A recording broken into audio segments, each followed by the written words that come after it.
ভাঙ্গিয়া গো আর নবীজিকে না দেখল নয়নে হায় হায় নবীজিকে না দেখল দু নয়নে রাখো মনে আর প্রেম করিয়া বুইল না জীবনে তোমরা প্রেম করিয়া বনে রাইখো মনে আর প্রেম করিয়া বুইল বুতির দাঁত ভাঙ্গিয়া গো আর নবীজিকে না দেখল নয়নে হায় হায় নবীজিকে না দেখল দু নয়নে রাইখো মনে আর প্রেম করিয়া বুইল না জীবনে তোমরা প্রেম করিয়া বনে রাইখো মনে আর প্রেম করিয়া বুইল না জীবনে এ দুনিয়ার মুসলমান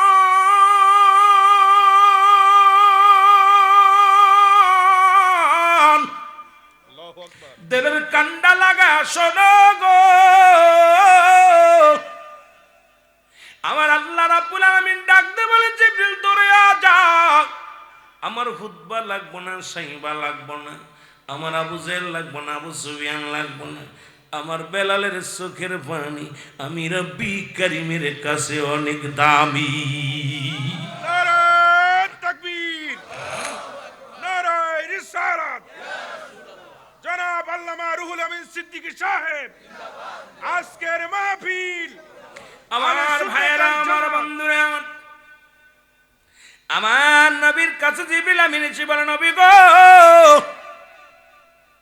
ও মায়ার নবী একটু বেলালের দিকে লক্ষ্য করেন নবী কয় জিবরিল কি বলতে চাও বলো হুজুর বেলাল একটু দেরি যদি করেন বেলাল হাটপেল করে মারা যাবে কারণ আপনি বিহনে বেলাল বড় এতিম নবী গো আমার নবী বললেন কি বলতে চাও জিবরিল বলে রব্বি করিম বলেছে আর তার আল্লাহর হজবা লাগবো না সাইবা লাগবো না আবু সুফিয়ান আবু জেহেল রে লাগবো না বেলালের চোখের পানি রব্বি করিম সহ্য করতে পারিনি আমার হাবিব যেন বেলালকে ডাক দিয়ে নিয়ে আসে নবী দৌড়ে চলে গেলেন বেলালের কাছে নবী ডাক দে বলে বেলাল ও বেলাল বেলালের কানে যখন রাসূলুল্লাহর ডাকটা যায় শুনলেন বেলাল আর হাউমাউ করে কেঁদে দিলেন যদি সন্তান যখন আপনি মারবেন সন্তানকে যখন গালাগালি করবেন রাগ করবেন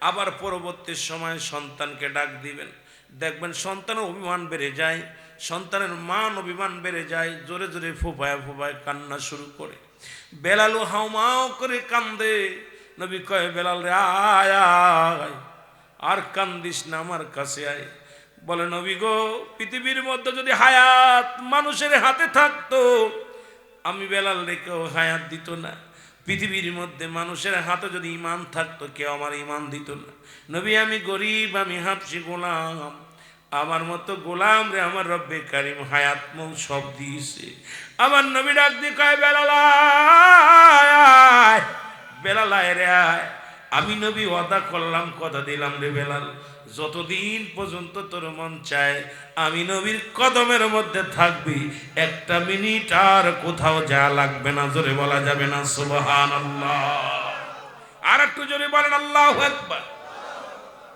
আমার রব্বে কারিমের কাছে চোখের পানির বড় দাম নবীর আশিকদের বড় দাম এখানে আপনারা বুঝতে পারবেন না এত আশিক হওয়া বড় কঠিন এই নবীর আশিকদের বড় দাম আল্লাহর দরবারে আমার আল্লাহ রাব্বুল আলামিন নবীকে ভালোবাসলে অত্যন্ত খুশি হয় ও মুসলমান শুনে নাও আজকে যারা আমার নবীর উপরে যারা আমার নবীর সঙ্গে লাঞ্ছনা করেন আমার নবীর কষ্ট দেন আমার নবীর সঙ্গে বিদ্রোহী করেন আমার নবীর কটাক্ষ করে গালি দেন আমি মনে করি বাবা আমার রব্বে কারীমের রহমত থেকে তারা বঞ্চিত হয়ে যাবে জোরে বলেন ঠিক কি না এ ভাইরা আমার রাসূলুল্লাহর কদমের মধ্যে জায়গা হয়ে গেল সপ্তাহ চলে যায় মাস চলে যায় হঠাৎ একদিন বেলাল একদিন হযরত বিলাল সকাল বেলা বলে, ইয়া রাসূলুল্লাহ, ইয়া হাবিবাল্লাহ, নবী গো,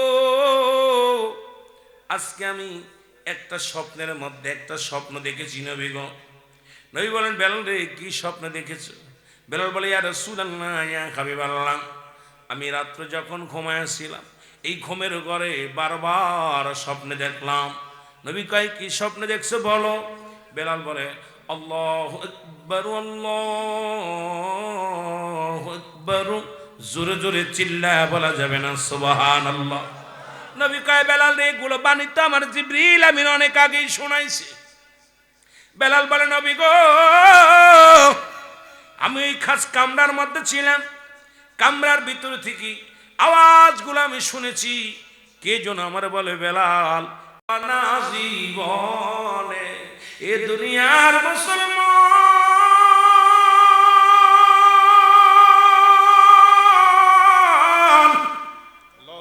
দেবের কান্ডা লাগা শোনো গো, আমার আল্লাহ রাব্বুল আলামিন ডাকতে বলেছে, জিবরিল দৌড়ে যাও, আমার খুতবা লাগবো না, সাইবা লাগবো না, আমার আবু জেহেল লাগবো না, আবু সুফিয়ান লাগবো না, আমার বেলালের চোখের পানি আমি রব্বি কারীমের কাছে অনেক দামি। নারায়ে তাকবীর, নারায়ে রিসালাত। জনাব আল্লামা রুহুল আমিন সিদ্দিকী সাহেব আজকের মাহফিল। আমার ভাইয়েরা, আমার বন্ধুরা, আমার নবীর কাছে জিবরিল আমিন এসে বলে, নবী গো, ও মায়ের নবী, একটু বেলালের দিকে লক্ষ্য করেন। নবী কয়, জিবরিল কি বলতে চাও বলে? হুজুর, বেলাল একটু দেরি যদি করেন, বেলাল হাত পেল করে মারা যাবে, কারণ আপনি বিহনে বেলাল বড় এতি। নবী গো, আমার নবী বললেন, কি বলতে চাও জিবরিল? বলে, রব্বি কারীম বলেছে আর তার আল্লাহর হকবা লাগবো না, সাইবা লাগবো না, আবু সুফিয়ান আবু জেহেলের লাগবো না, বেলালের চোখের পানি রব্বি কারীম সহ্য করতে পারে। আমার হাবিব যেন বেলালকে ডাক দিয়ে নিয়ে আসে। নবী দৌড়ে চলে গেলেন বেলালের কাছে। নবী ডাক দিয়ে বলে, বেলাল, ও বেলাল। বেলালের কানে যখন রাসূলুল্লাহর ডাকটা যায় শুনলেন, বেলাল আর হাউমাউ করে কেঁদে দিলেন। যদি সন্তান যখন আপনি মারবেন, সন্তানের যখন গালাগালি করবেন, রাগ করবেন, আবার পরবর্তী সময় সন্তানকে ডাক দিবেন, দেখবেন সন্তানের অভিমান বেড়ে যায়, সন্তানের মান অভিমান বেড়ে যায়, জোরে জোরে ফোপায় ফোপায় কান্না শুরু করে। বেলাল হাউমাউ করে কান্দে। নবী কয়, বেলাল রে, আয় আয়, আর কান্দিস না, আমার কাছে আয়। বলে, নবী গো, পৃথিবীর মধ্যে যদি হায়াত মানুষের হাতে থাকতো, আমি বেলাল রে কেউ হায়াত দিত না। পৃথিবীর মধ্যে মানুষের হাতে যদি ঈমান থাকতো, কেউ আমার ঈমান দিত না। নবী, আমি গরিব, আমি হাবশী গোলাম, আমার মতো গোলাম রে আমার রব্বে কারীম হায়াত মৌ সব দিয়েছে। আমার নবী ডাক দিয়ে কয়, বেলাল আয়, বেলাল আয় রে আয়। আমি নবী ওয়াদা করলাম, কথা দিলাম রে বেলাল, যতদিন পর্যন্ত তোর মন চায় আমি নবীর কদমের মধ্যে থাকবি, একটা মিনিট আর কোথাও যা লাগবে না। জোরে বলা যাবে না সুবহানাল্লাহ? আর একটু জোরে বলেন আল্লাহু আকবার। আমার রব্বে কারীমের কাছে চোখের পানির বড় দাম, নবীর আশিকদের বড় দাম। এখানে আপনারা বুঝতে পারবেন না, এত আশিক হওয়া বড় কঠিন। এই নবীর আশিকদের বড় দাম আল্লাহর দরবারে। আমার আল্লাহ রাব্বুল আলামিন নবীকে ভালোবাসতে অত্যন্ত খুশি হয়।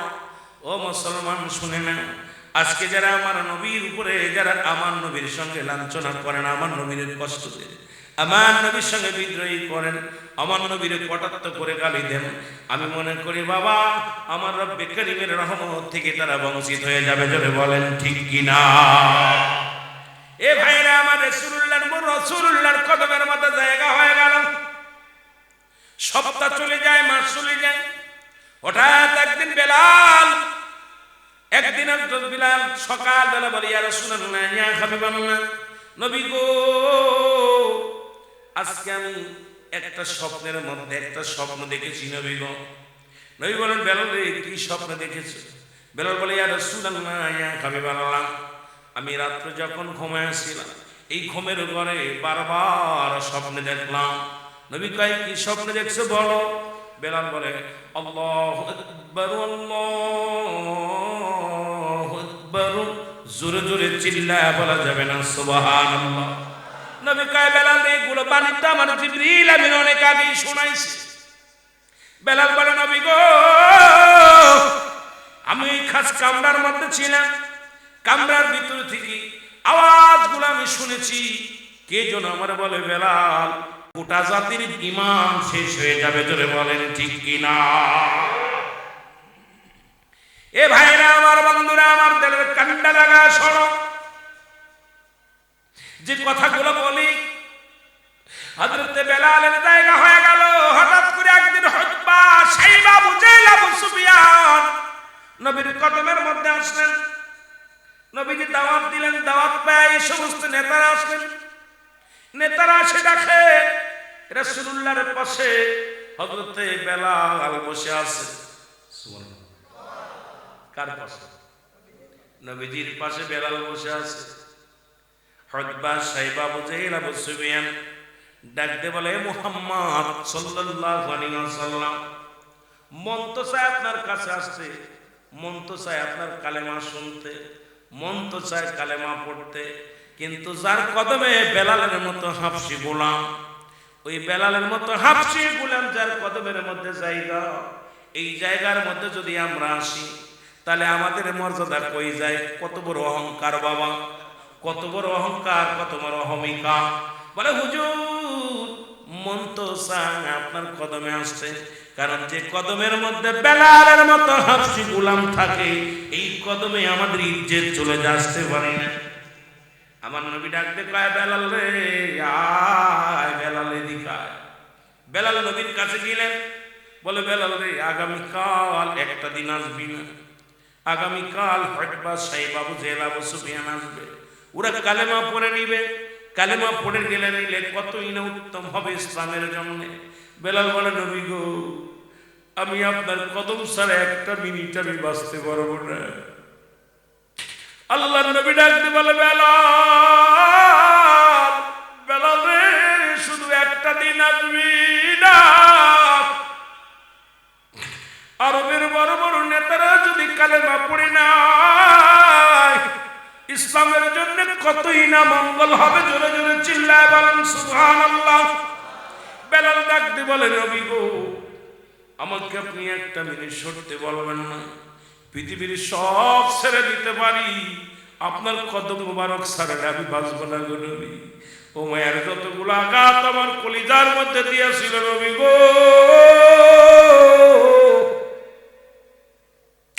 উমায়ার ওই বাচ্চা বুকের বাড়ি, উমায়ার ওই নির্যাতন নবী গো,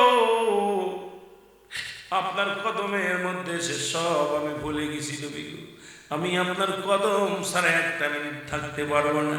আমার নবী বলে শুধু একটা দিন, আগামী দিন থাকবি না, পরের দিন তো আবার আসবি। বেলাল কাঁদতে কাঁদতে বাইরে হয়ে যায়। ডাকতে বলে রব্বে কানি, মানুষের হাতে যদি হায়াত থাকতো, দুনিয়ার মানুষগুলো আমারে হায়াত দিত না, কারণ ধনীরা হায়াত গুলো কিনে কিনে বাস্তা ভরে রাখতো। আপনার গ্রামে যত ধনী আছে দেখবেন বাবারা, এই গরিব মানুষ না খেয়ে মরে, ধনীদের গোডাউন ভরা চাউল, গোডাউন ভরা ধান, গোডাউন ভরা মালামাল কিনে রাখছে। আমরা গরিব মানুষগুলো অসহায় হয়ে গেছি তাদের কাছে। এই রকম যদি হায়াত কিনা বেচা হতো, আমার দেশের ধনী এমপি মন্ত্রীরা মারবার জন্য বস্তা বস্তা হায়াত কিনে রাখতো। জোরে বলেন ঠিক কিনা? হযরত বেলাল বলে আল্লাহ, তোমার হাতে যদি হায়াত না থাকতো, দুনিয়ার মানুষ আমার হায়াত দিত না। আমি হাফসি গোলাম।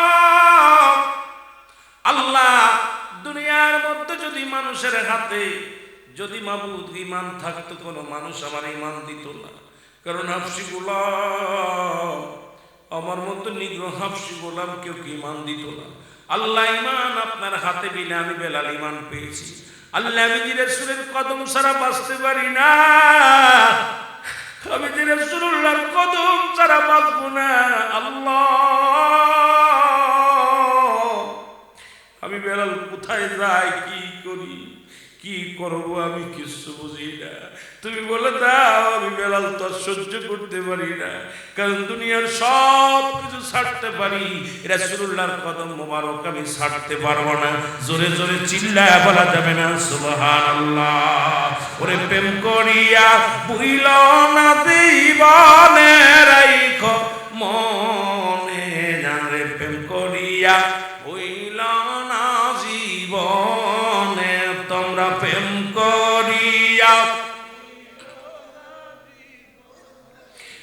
রাইখো মনে, আর প্রেম করিয়া বুইল না জীবনে। বেলাল ছিল নবীর ভক্ত, আযান দিত পঞ্চয়ত গো, ওরে আযানেতে মিলত নবীর শানে, হায় হায় আযানেতে মিলত নবীর শানে, রাইখো মনে প্রেম করিয়া হইল না জীবনে, তোমরা প্রেম করিয়া রাইখো মনে, জানে প্রেম করিয়া হইল।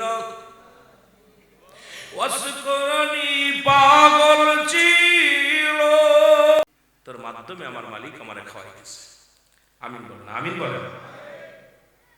আমার ভাইরা, আমার বন্ধুরা, আমার বেলাল খানা বন্ধ করে দিছে, আরো জোরে জোরে স্পিড বেড়ে গেছে। বেলাল জিকির করে ইল্লাল্লাহ ও ইল্লাল্লাহ লা ইলাহা, জোরে বলেন ইল্লাল্লাহ লা ইলাহা। এত সুন্দর কালেমা পড়া শুরু করেছে। বেলাল কান্দে রে, সারাদিন অনাহারে থাকে। রাত্র যখন গভীর হয়ে যায়, বেলালের চোখগুলো বেয়ে বেয়ে পানি পড়ে, দাড়িগুলো ভিজে যায়। ছোট্ট বেলাল শুধু কান্দার বলে রব্বি কারীম, আমার ভরসা কেবল তুমি আল্লাহ, তুমি হায়াত মৌতের মালিক আল্লাহ। ডাকতে বলে মালিক,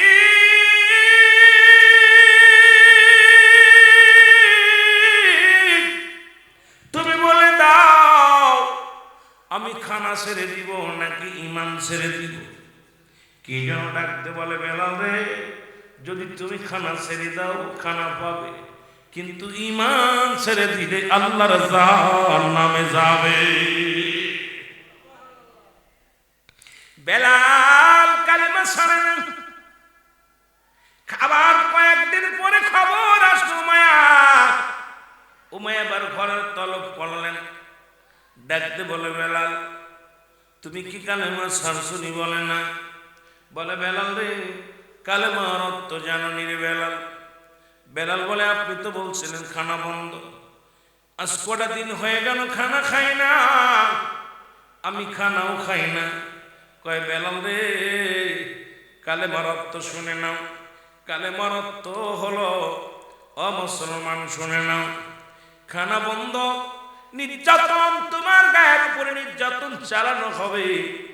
এই নির্যাতন যদি তুমি সহ্য করতে পারো, তাহলে তুমি বুঝতে পারবা কালেমা ধরার কি কষ্ট, কালেমাটা পড়ার কি কষ্ট। বেলাল কয়, যত নির্যাতন আমারে কর, মুমারে মারতে মারতে যদি দুনিয়া থেকে বিদায় করে দাও, মারতে মারতে যদি দুনিয়া থেকে বিদায় করে দাও, কোনো দুঃখ নেই, তবু একটা সেকেন্ডের জন্য কালেমা ছাড়তাম না। লা ইলাহা লা ইলাহা লা ইলাহা ইল্লাল্লাহু সাল্লাল্লাহু আলাইহি ওয়াসাল্লাম। বেলাল আদরনারে কান্দে। বেলালকে প্রহার শুরু হয়ে গেল। বেলালের পেটে খাবার নাই, বেলাল অনাহারে আছে কয়েকটা দিন। বেলাল কেমন মারা শুরু করলো চাবুকের বাড়ি, বেলালের গায়ের মধ্যে দেয়। বেলাল কান্দে ডাক দে কয় রব্বে কারীম, হাজারো দুঃখ হাজারো কষ্ট আমি সহ্য করে নিব, শুধু তুমি আমার জবান থেকে কালেমা সরাইও না। বেলালকে মারতে মারতে উত্তপ্ত বালুর উপরে ফেলে রাখলো। ঘোড়া তেজি ঘোড়ার পিছনে বান্ধে একে বেলালকে পুরো মরু প্রান্তরে ঘোরানো হলো। বেলাল তবুও কালেমা ছাড়ে নাই। বেলালের গা দিয়ে রক্ত ছড়ে রে। বেলালের গায়ের কষ্টগুলো কত কষ্টগুলো কষ্টের মধ্যে দাগ হয়ে যায়, কত রক্ত ঝরে কষ্ট গায়ের মধ্য দিয়ে। বেলাল শুধু কান্দে আর বলে আল্লাহ, হাজারো যদি কষ্ট হয় যেন কালেমা না ছাড়ি, যেন জবান থেকে কালেমা না চলে যায়। ও মায়া ডাকতে বলে রাখালিরা রে, বেলাল রাতে পায়ের মধ্যে রশি বান্ধা, যতক্ষণ পর্যন্ত বেলালের জবান থেকে কালেমা না যায়, যতক্ষণ পর্যন্ত বেলালের জবান থেকে কালেমা দূর না হয়, ওর বুকের উপরে একখানা পাথর চাপা দিয়ে রাখো। বেলালের হাতে পায়ের মধ্যে রশি বাঁধা হলো। হাতে পায়ের মধ্যে রশি বাঁধিয়া বুকের উপরে একখানা পাথর রাখা হলো। বেলাল জমিনের মধ্যে শুধু কান্দে আহাদ আহাদ আহাদ আহাদ। জোরে জোরে চিল্লায় বলা যাবে না আমান, জোরে জোরে চিল্লায় বলা যাবে না আল্লাহু আকবার। হযরত বেলাল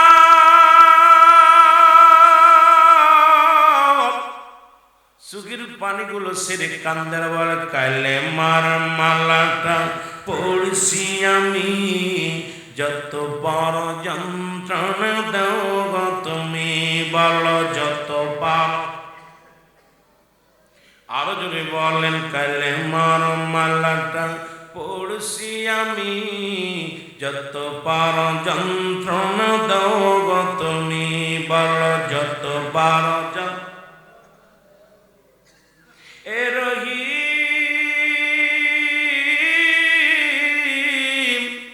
এ রহমান, আমার জীবনের মালিক তুমি বলো আমার জীবনের মালিক।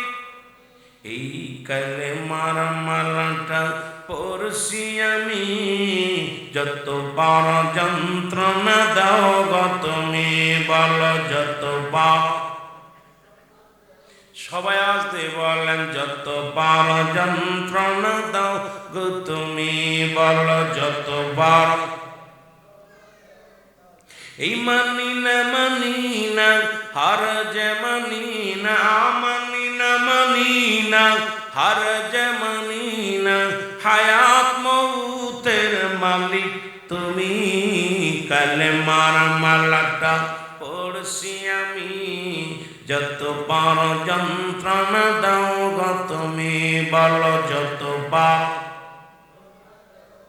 একটু জোরে জোরে বলা যাবে না কালেমার মালাটা পড়ছি আমি, যত বড় যন্ত্রণা দাও গো তুমি বলো যত বড়। এ রহিম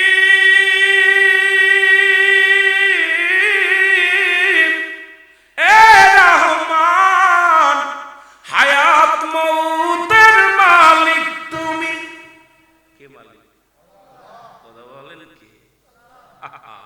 রে হায়াত মৌতের মালিক তুমি বলো কালেমার মালাটা পড়ছি আমি, যত বড়। আরো জোরে বলেন যত বড় যন্ত্রণা দাও গো তুমি বলো যত বড় যন্ত্রণা। এই মানি না হার যে মানি না, হার যে মানি না, হায়াত মৌতের মালিক তুমি কালেমার মালাটা, যত বড় যন্ত্রণা দাও গো তুমি বলো যত বড়। আহা, কত কষ্ট। হযরত বেলাল কিরকম রাখা হলো, খবর চলে গেল মায়া নির্যাতন করছে গাবসি গোলামকে। খবর পাইলেন হযরত আবু বকর সিদ্দিক রাদিয়াল্লাহু তাআলা। খবর যখন শুনতে পাইলেন, আবু বকর রাদিয়াল্লাহু তাআলা চলে আসলেন বেলালের কাছে। এসে দেখে হাতে পায়ের মধ্যে রশি লাগানো। বেলাল কান্দে, দাঁত বলে কান্দে, এমনকি জিহ্বাটার মধ্যে প্যারাক লাগায় রাখছে, জবান দিয়া শুধু ও আমার আল্লাহ, ও আমার আল্লাহ। আরে বেলালের এই দৃশ্য দেখে আরে আবু বকর ধরে গেছে আমার বাড়িতে রে। ডাক দিবালে মারে, তুমি জ্ঞানী মানুষ হইয়া হাফসি গোলামের হাতে পায়ে রশি দিয়া বেঁধে ফেলে রাখছো জমিনের মধ্যে। তোমার হুকুম মানে না, তোমার নেতা বলে মানে না, খোদা বলে মানে না। বলে হ, তাহলে যদি তোমার রাজ্যে যদি মারা যায় তুমি তো কলঙ্কিত হবে, তোমার রাজ্যে তারে মরতে দিও না। ওমর কয় ঠিকই তো বলছো, কথাটা তো খারাপ না, যে আমার কমান্ড মানে না, আমার হুকুম মানে না, তারে আমার রাজ্যে মরতে দিব না। ডাক দেখায় আমার রাখালেরা, আমার কর্মচারীরা শোন, তাড়াতাড়ি বিড়ালটা দূরে ফেলে দে। হযরত আবু বকর বলে ভাই মুসলমান মায়া শোনো, দূরে ফেলা লাগবে না, তুমি একটা কাজ করো। আমি যাইতেছিলাম ব্যবসার কাজে বাইরে, এখন আমি দেশে যাব ফিরে, যদি তুমি তোমার বেলালটা আমারে দিয়া দাও আমি নিয়ে যাব দেশের বাড়িতে। বলে বেলাল তো নিশ্চিত মারা যাবে, যে আঘাত করা হয়েছে। বলে বেলাল যদি মারা যায় তাহলে কোনো দাবি দেওয়া নাই। বলে যাও নিয়ে কয় নেব, তবে তোমার শরম নেও, তুমি যাতে কিনেছিলে সেই টাকাগুলো নাও। কিছু দিনার দিয়ে দিলেন, দিনারগুলো নিয়ে বেলালকে বিক্রি করে দিলেন আবু বকরের হাতে। আবু বকর ধরে আসিয়া সিদ্দিক আকবর আসিয়া বেলালের হাত পায়ে রশি দিছে খুইলা। আরে পাথরটা যখন বুকের উপর থেকে সরা দিছে গো,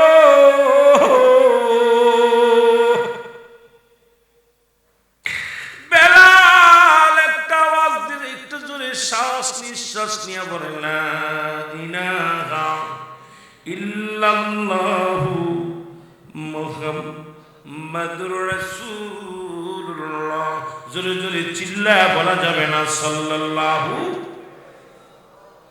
বেলালকে বুকের মধ্যে নিয়া সিদ্দিক আকবর দেখে বেলালের ক্ষত বিক্ষত দেহ খানা। আল্লাহর নবীর আশিক আবু বকর কান্নার বলে বেলাল রে, তুমি কি নবীর দেখছো নি?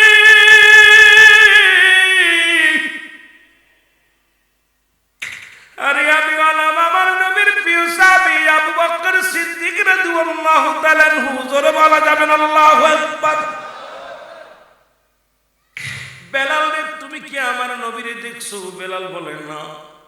তবে এত পাগল কেন রে বেলাল? বলে আমি কেন পাগল? সারা পৃথিবী যিনি বানাইছে তার জন্য আমি পাগল, আর ওই যিনি বানাইলেন তারে পাওয়ার ঠিকানা হলো নূরের নবী রাহমাতাল লিল আলামিন। জোরে জোরে চিল্লায়া বলা যাবে না সুবহানাল্লাহ। বেলালকে কষ্ট করে নিয়ে গেলেন গাড়ি করে, রাসূলুল্লাহর দরবারে নিয়ে গেলেন। নবীজির দরবারে নিয়ে যায় বেলালকে খাড়া করলেন। নবীজি কামরার ভিতর থেকে বাইরে আসলেন।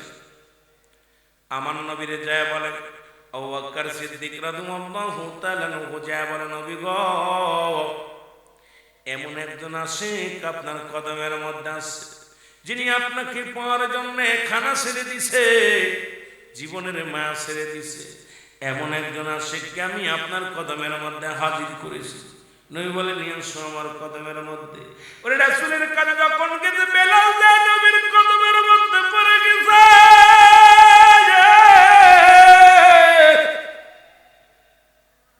রহমতের নবী হাত বেলালের বুকের মধ্যে দিচ্ছে, জোরে বলো আল্লাহু আকবার।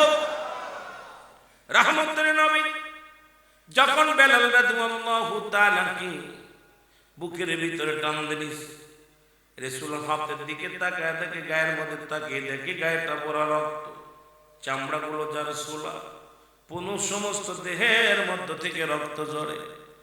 আল্লাহ নবী ডাকতে বলে, বেলাল, বেলাল রে, ও বেলাল, তোকে ক্ষত বিক্ষত করেছে, তুমি কেন কালেমা ছেড়ে দিলে না?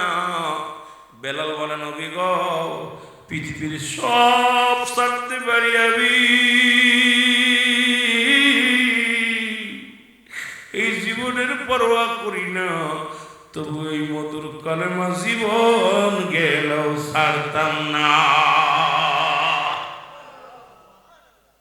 রাসূলুল্লাহ কদমের মধ্যে জায়গা করে দিলেন বেলালকে, বেলালের জায়গা হয়ে গেল, নবীর কদমের মধ্যে বেলালের জায়গা হয়ে গেল। নবীজি পড়েন, বেলাল পড়ো, আশহাদু আল্লা ইলাহা ইল্লাল্লাহু ওয়াহদাহু লা শারীকা লাহু আশহাদু আন্না মুহাম্মাদান আবদুহু ওয়া রাসূলুহু।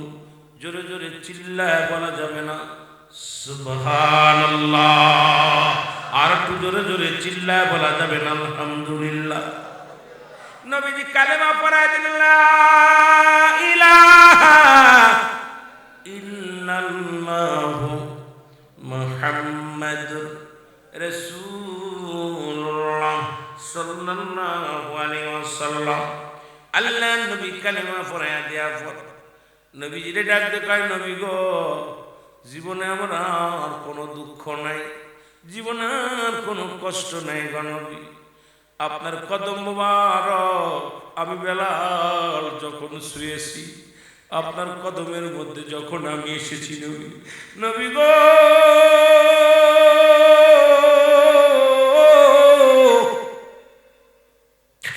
আমি বেলালের জীবনের সব আঘাত আমি ভুলে গেছি। নবী বলে, বেলাল আজ থেকে আমি নবী আমার কদমের মধ্যে তোরে জায়গা করে দিলাম। জোরে জোরে চিল্লায় বলা যাবে না সুবহানাল্লাহ। নবীজি কি জায়গা করে দিলেন? নবীজি জায়গা করে দিলেন বেলালের। নবীজির কদমে থেকে বেলাল সুস্থ হয়ে গেল। নবীজি বলে, বেলাল রে, আমার কাছে থাকবি, সদা সর্বদাই থাকবি। একটা কথা আমার মনে পড়ে গেল, আমার দেশে এক বক্তা নাকি দেখলাম কদিন আগে শুরু করেছে, আমি নাম বলতে চাই না, গীবাত করতে চাই না, কয় রাসূল পাক সাল্লাল্লাহু আলাইহি ওয়াসাল্লাম এক নামাজ ব্যতীত কোনো সময় ওযু করতো না। আরে বুকার দলেরা শোন, আল্লাহ রাব্বুল আলামিন যখন আমার রাব্বুল আলামিন আমার নবীর দিদার দিলেন, ওই জান্নাতের মধ্যে যখন গেলেন, নবীজি দেখতে গেলেন, আরশ মহল্লায় গেলেন, আমি আমার নবীজি দেখতে পেলেন বেলাল, বেলালের পায়ের শব্দ শুনে তাকায় দেখে বেলাল, বেলালকে দেখলেন। এই ফিরে এসে যখন নবীজি জিগাইলেন, বেলাল তুমি দুনিয়ার মধ্যে এমন কি আমল করো বলো? বলো, হুজুর আমি এমন কোন আমল করি না, একটা আমল করি, যখন আমার ওযু ভেঙে যায় সঙ্গে সঙ্গে আমি ওযু করে নিয়ে আমি কখনো অপবিত্র থাকি না। আরে নবীর সাহাবীরা যদি অপবিত্র না থাকে, আর ওই বুকাস হইতে মার্কা মৌলবী বলল যে নবী নাকি বাথরুমে এসে সাথে হাত পা ধুয়ে খাওয়া শুরু করে ওযু করে নাই। আরে এমন পড়া কপাল্লা বক্তা বাংলার জমিনে যদি হয়,